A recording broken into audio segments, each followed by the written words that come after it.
एक से एक घूम रहे हैं, जमे हुए, बिल्कुल शुद्ध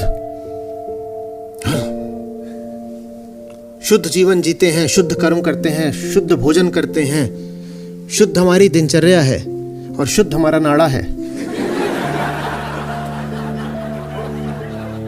तो जो तुम्हारी शुद्धता है वो वहां हिमालय में एकदम शिखर पर जमी हुई बर्फ की शुद्धता है। उसी को अहंकार बोलते हैं। आओ, स्वागत है, हम तुम्हें गंदा करेंगे। यही अध्यात्म है। क्योंकि पिघलोगे तो पिघलने का मतलब ही है कि अब प्रकृति के संपर्क में आओगे।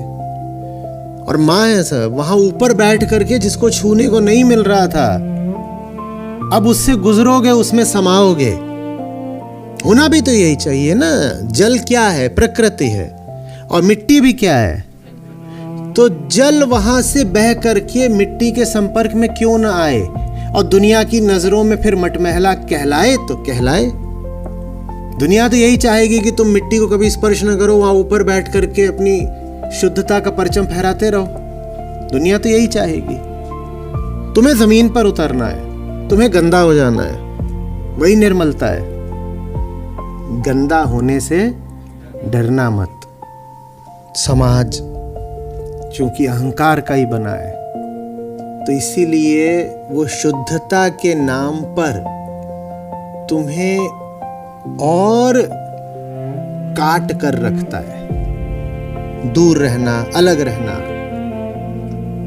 तुम देखो ना, ये जो पूरी अस्पृश्यता थी, छुआछूत, ये और क्या थी? हम इतने साफ हैं कि किसी को छूने से भी नहीं, किसी की छाया भी पड़ गई तो गंदे हो जाएंगे। अब वो उतने स्थूल रूप में नहीं रही अनटचेबिलिटी, पर सूक्ष्म रूप में अभी भी है।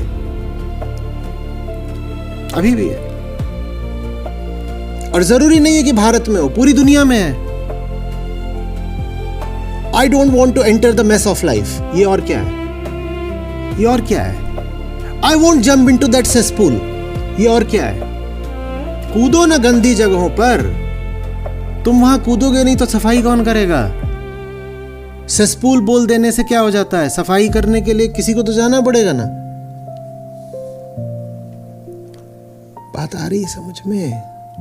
ऊपर रहोगे मान मिलेगा, बह निकलोगे प्रेम मिलेगा। तुम तय कर लो।